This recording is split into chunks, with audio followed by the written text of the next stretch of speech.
Traditionally, when we think about betting, we're probably thinking casinos or sporting events and poker. Poker is a game where you're dealt cards that create hands. Each time you're dealt cards, you're trying to improve the hand you currently have.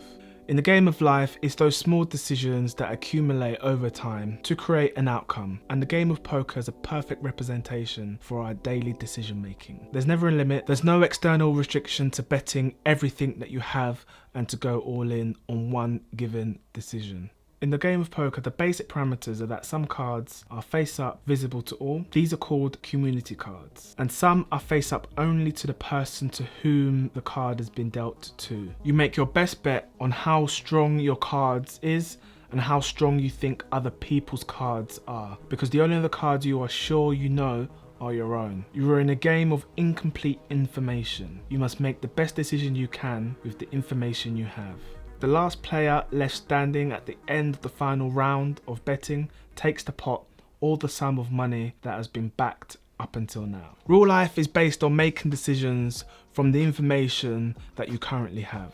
You can never read someone's mind, just like you can never know someone else's cards. There's a balance between skill and chance. The skill knowing when to read body language, and the chance is whatever cards that you are dealt. We are subject to this in real life. Poker isn't just a wheel of Russian roulette of pure chance, hoping to land a ball on a particular number. The world we live in is very much a mixture of uncertainty and control. I think there's some mindsets to be learnt from the game of poker. We don't think of our choices as bets, but effectively every decision we make is a bet. People unknowingly make bets all the time. What career to choose? What food choices are you going to make? Your relationships. You're betting that the future outcome of your decision will be in your favour. And they all involve some level of risk. Not to place a bet on something, not to do anything, is effectively placing a bet in itself. Choosing to go to the movies means that you're not choosing to do all those other things that you can do with that time that would be spent watching the film. If we accept that job offer, we are closing all other opportunities and those doors to any other possible outcomes. So we're betting that job opportunity will go in our favour. So let's look at the definition of bet. A choice made by thinking about what will probably happen to risk losing something when you try to do or achieve something, to make your decision that is based on the belief that something will happen or is true. So if we look at the overall aspect of betting and what that encompasses, it's probabilities, risk, and your belief. So how can bets really help you make better decisions? To understand this, let's break down aspects and skills needed to be successful in the game of poker. Uncertainty. When you think in bets, you need to take into account uncertainty. Uncertainty can be an intense feeling during the game of poker. If we can find ways to be more comfortable in dealing with this, we can be better for it. Start thinking in probabilities. When you think in bets, you're thinking about the probability of an outcome. When we think probabilistically, we are less likely to use adverse results as proof that we made the right decision, because we recognize that the probability of the decision might not have been good or luck or incomplete information. Incorporating percentages or ranges of alternatives into our expression of beliefs, it means that our personal narrative is no longer on whether we are right or wrong. So let's say you're 60% sure of something. Going down to 40% doesn't sound nearly as bad as to say, well, I'm totally wrong. So when new information is presented to us, this shifts us away from being threatened and to disagree with any new information that is being presented. Sometimes in life, if we assume that we are not 100% confident, others will value our opinion less, when actually the opposite is true. When the more accurate we believe something, the better foundation we can make our bets.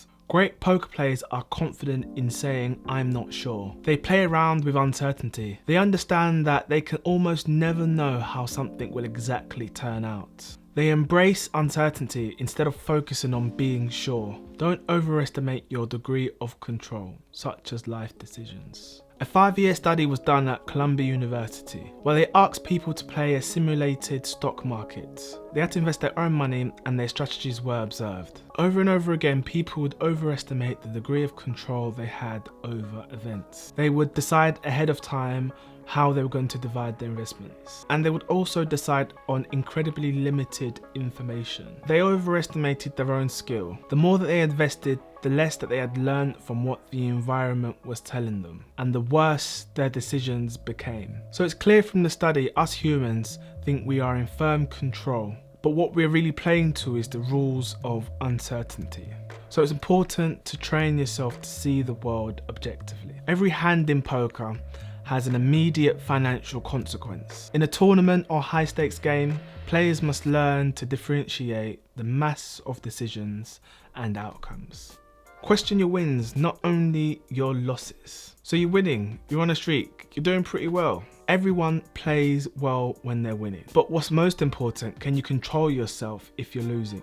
If you can do that, then you're halfway conquering the game. Understand that there's a dark side to winning. When you're winning, you're more likely to have your guard down. You're more likely to relax. Because when you're winning, it's all too easy not to analyze the process. In your mind, you've already figured out what's working well. Triumph is the real foe, and failure is your teacher. It's failure that brings objectivity. Failure is the antidote to the greatest delusions of overconfidence. A Harvard psychologist, Evan Langer, had students guess the outcome of a coin toss, and they were asked to guess what side the coin would land on. When students had random progression, or they had accuracy clustered near to the end, they did indeed answer negative on whether they could guess the side of the coin. But when the correct answers were clustered at the front of the test, they developed a sudden sense of overconfidence. Success had led to an abject failure of objectivity. Suddenly they were in the illusion of control. They thought they could actually predict the results of the coin toss. If we lose early, we have a shot at objectivity.